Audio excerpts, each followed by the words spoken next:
Hello students, video शुरू करने से पहले प्लीज चैनल को लाइक, शेयर और सब्सक्राइब जरूर करें।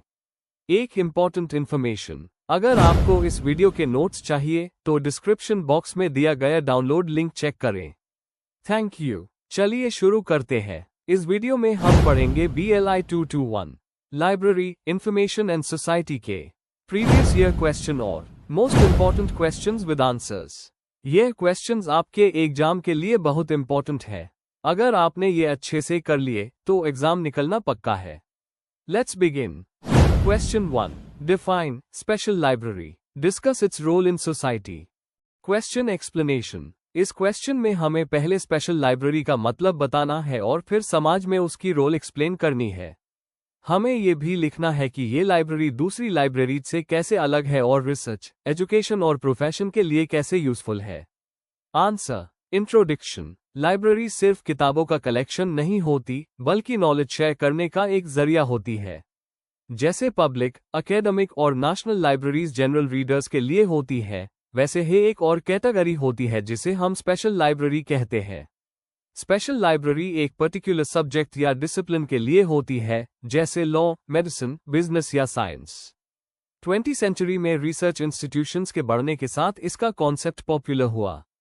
इस आंसर में हम स्पेशल लाइब्रेरी डिफाइन करेंगे और समाज में इसका रोल समझेंगे। Main body. 1. डेफिनेशन और characteristics of special library. Special library एक ऐसी लाइब्रेरी होती है जो एक स्पेसिफिक सब्जेक्ट के लिए रिसोर्सेज कलेक्ट और ऑर्गेनाइज करती है। यह मेनली एक इंस्टीट्यूशन, कंपनी या रिसर्च सेंटर के एम्प्लॉयज और रिसर्चर्स को सर्व करती है, ना कि आम पब्लिक को। Example, medical libraries, law libraries, corporate libraries और इंडस्ट्रियल लाइब्रेरीज। मेन फीचर्स, एक सब्जेक्ट पर स्पेशलाइजेशन, कस्टमाइज्ड और in depth information services, professional staff जो इंफॉर्मेशन साइंस में ट्रेंड होते हैं, ICT टूल्स का यूज फास्ट इंफॉर्मेशन देने के लिए। 2. नॉलेज डेवलपमेंट में रोल, रिसर्च और इनोवेशन सपोर्ट करना इनका सबसे बड़ा रोल है। जैसे मेडिकल लाइब्रेरी डॉक्टर्स को लेटेस्ट रिसर्च प्रोवाइड करके पेशेंट केयर इंप्रूव करती है। ये एक नॉलेज हब होते हैं जहां से साइंटिस्ट्स, इंजीनियर्स और पॉलिसी मेकर्स अपने डिसीजंस बेटर कर सकते हैं। स्पेशलाइज्ड जर्नल्स और डेटाबेसेस के जरिए ये डुप्लीकेशन ऑफ वर्क को कम करते हैं और नए डिस्कवरीज को प्रमोट करते हैं। बहुत सारे टेक्निकल रिपोर्ट्स और रेयर डेटा इन्हीं लाइब्रेरीज में प्रिजर्व्ड होते हैं जो कहीं और अवेलेबल नहीं होते। 3. सोसाइटी और इकोनॉमी में contribution. Special libraries professional efficiency को इम्प्रूव करती है, जैसे कॉर्पोरेट लाइब्रेरी मैनेजर्स को मार्केट इंटेलिजेंस देती है।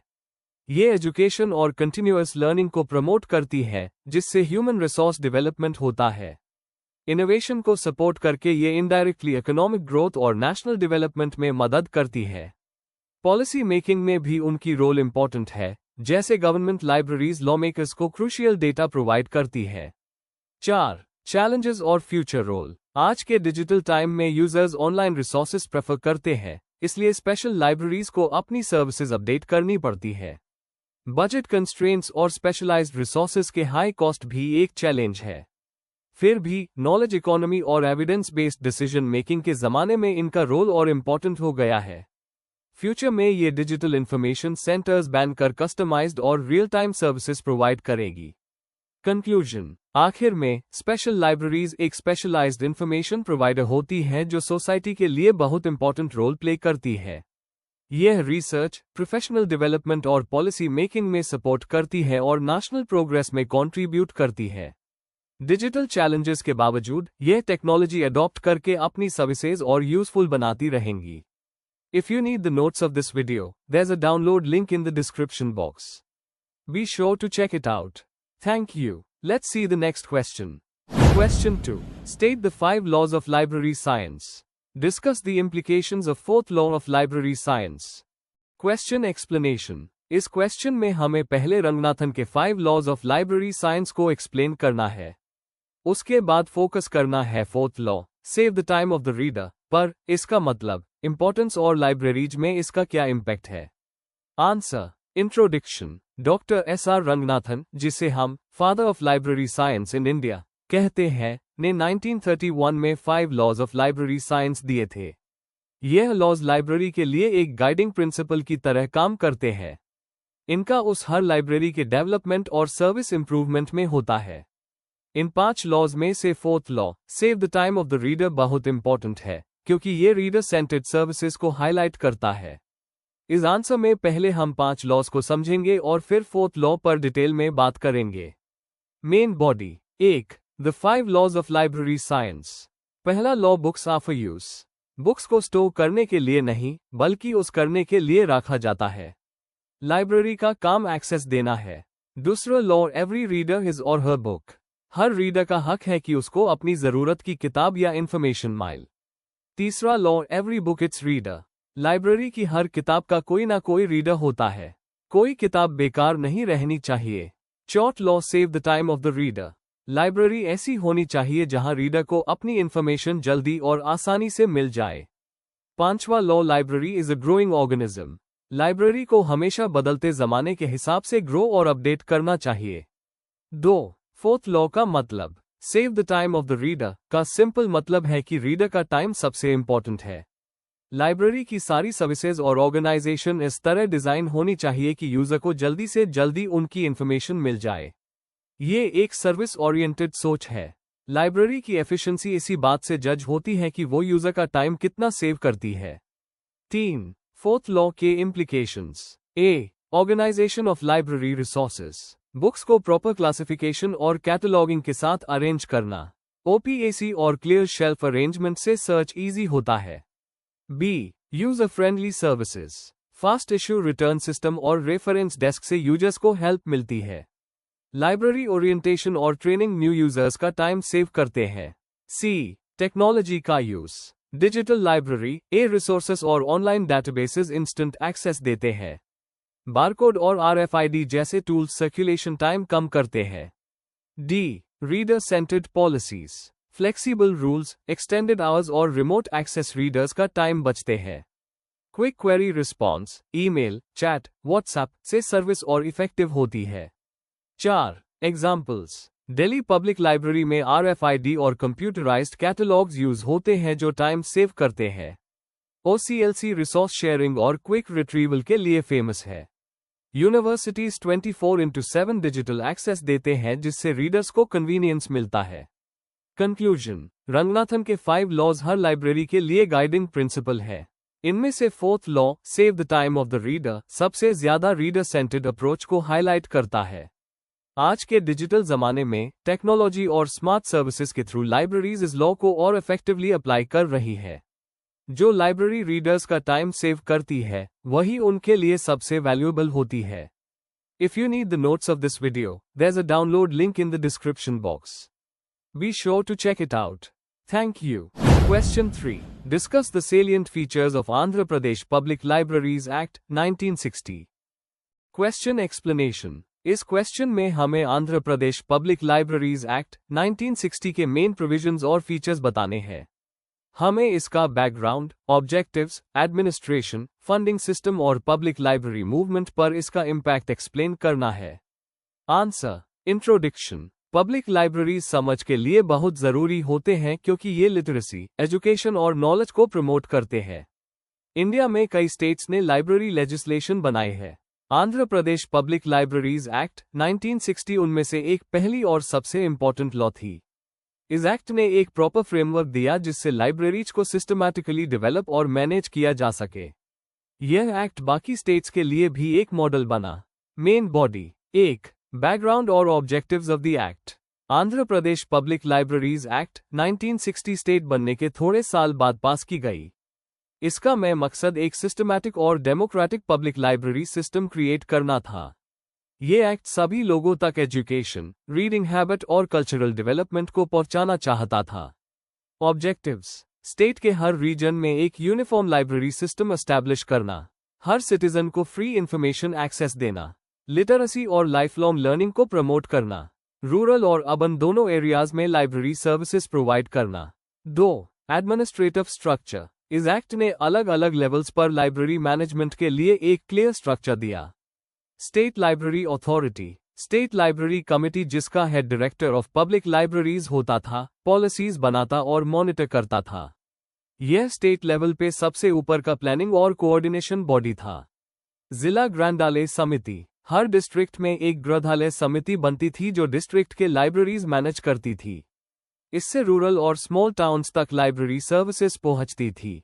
आंध्र प्रदेश ग्रंथालय परिषद, यह एपेक्स बॉडी थी जो ओवरऑल सुपरविजन और कोऑर्डिनेशन करती थी। स्टेट गवर्नमेंट इसको सपोर्ट करती थी। 3. फंडिंग और फाइनेंशियल प्रोविजंस एक्ट के अंडर एक लाइब्रेरी सेस इंट्रोड्यूस किया गया जो लोकल बॉडीज प्रॉपर्टी टैक्स के साथ कलेक्ट करती थी। जो पैसा कलेक्ट होता था वो स्पेसिफिकली लाइब्रेरी डेवलपमेंट के लिए होता था। फंड्स डिस्ट्रिक्ट और लोकल लेवल पर डिस्ट्रीब्यूट होते थे जिससे लाइब्रेरीज की ग्रोथ और सस्टेनेबिलिटी मेंटेन होती थी। यह मॉडल इनोवेटिव था क्योंकि इसने लाइब्रेरीज को सिर्फ गवर्नमेंट ग्रांट्स पे डिपेंडेंट नहीं बनाया। 4. लाइब्रेरी सर्विसेज और डेवलपमेंटल प्रोविजंस एक्ट के अकॉर्डिंग हैदराबाद में एक स्टेट सेंट्रल लाइब्रेरी और हर डिस्ट्रिक्ट HQ पर एक डिस्ट्रिक्ट लाइब्रेरी बनाई गई। ब्रांच लाइब्रेरीज, विलेज लाइब्रेरीज और मोबाइल लाइब्रेरीज के लिए भी प्रोविजन रखा गया था। लाइब्रेरीज को प्रोवाइड करना था रीडिंग रूम्स और reference services, book lending, journals और newspapers. Special focus rural areas में लिटरेसी बढ़ाने पर। लिटरेसी मूवमेंट में रोल, यह एक्ट लिटरेसी और एडल्ट एजुकेशन के प्रोग्राम्स के साथ लाइब्रेरीज को कनेक्ट करता था। इसने तमिलनाडु, कर्नाटका जैसे स्टेट्स को इंस्पायर किया कि वो भी अपनी लाइब्रेरी लेजिस्लेशन बनाएं। Conclusion, Andhra Pradesh public libraries act 1960 India के लाइब्रेरी डेवलपमेंट हिस्ट्री में एक माइलस्टोन था। इसने एक स्ट्रॉन्ग एडमिनिस्ट्रेटिव स्ट्रक्चर और स्टेबल फाइनेंस सिस्टम दिया। लाइब्रेरी सेस के थ्रू स्टेट, डिस्ट्रिक्ट और विलेज लेवल तक लाइब्रेरीज एस्टैब्लिश करके यह एक्ट लिटरेसी और कल्चरल ग्रोथ में बहुत हेल्पफुल रहा। यह एक्ट आज भी इंडियन पब्लिक लाइब्रेरी मूवमेंट के लिए एक मॉडल माना जाता है।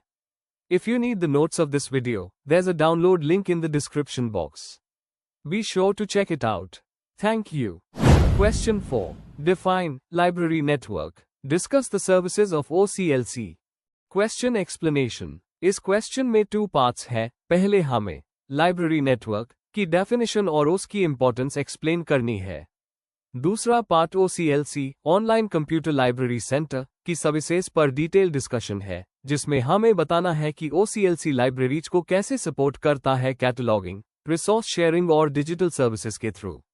आंसर। इंट्रोडक्शन। लाइब्रेरी नेटवर्क एक ऐसा इंटरकनेक्टेड सिस्टम है जिसमें लाइब्रेरीज आपस में जुड़कर रिसोर्सेज और सर्विसेज शेयर करती है। इससे एक सिंगल लाइब्रेरी की लिमिटेशंस खत्म हो जाती है क्योंकि यूजर्स को वाइड कलेक्शंस और डेटाबेसेस तक एक्सेस मिलता है। यह कॉन्सेप्ट रिसोर्स शेयरिंग पर बेस्ड है जो आज के डिजिटल जमाने में बहुत जरूरी है। ग्लोबल लेवल पर OCLC online computer library centre जो 1967 में USA में स्टार्ट हुआ था, एक बहुत बड़ा एग्जाम्पल है जो लाइब्रेरी कोऑपरेशन को प्रमोट करता है। Main body. 1. लाइब्रेरी नेटवर्क्स का मतलब और जरूरत। लाइब्रेरी नेटवर्क का मतलब है एक ग्रुप ऑफ लाइब्रेरीज जो आपस में कोऑपरेशन करके म्यूचुअल बेनिफिट्स हासिल करती है। नेटवर्किंग के जरिए लाइब्रेरीज अपने कैटलॉग्स, बुक्स और डिजिटल डॉक्यूमेंट्स शेयर कर सकती है। जरूरत। डुप्लीकेट मटेरियल्स खरीदने का खर्चा कम होता है। यूजर्स को ज्यादा रिसोर्सेज अवेलेबल होते हैं। ऑटोमेशन और डिजिटाइजेशन के जरिए सर्विसेज इंप्रूव होती है। एग्जाम्पल, इंडिया में DELNET, इन्फ्लिबनेट और CALIBNET जैसी नेटवर्क्स एकेडमिक और रिसर्च लाइब्रेरीज को कनेक्ट करती है। 2.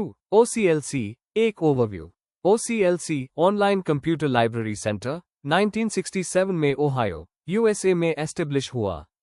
ये एक नॉन प्रॉफिट ऑर्गेनाइजेशन है जो दुनिया भर में इंफॉर्मेशन एक्सेस इंप्रूव करने का काम करता है। OCLC थाउजेंड्स ऑफ लाइब्रेरीज को कनेक्ट करता है और ये दुनिया का सबसे बड़ा लाइब्रेरी नेटवर्क है। इसका मेन मिशन है रिसोर्स शेयरिंग प्रमोट करना और नॉलेज को यूनिवर्सल बनाना। 3. OCLC की services. A. WorldCat global cataloguing service. WorldCat दुनिया का सबसे बड़ा बिब्लियोग्राफिक डेटाबेस है।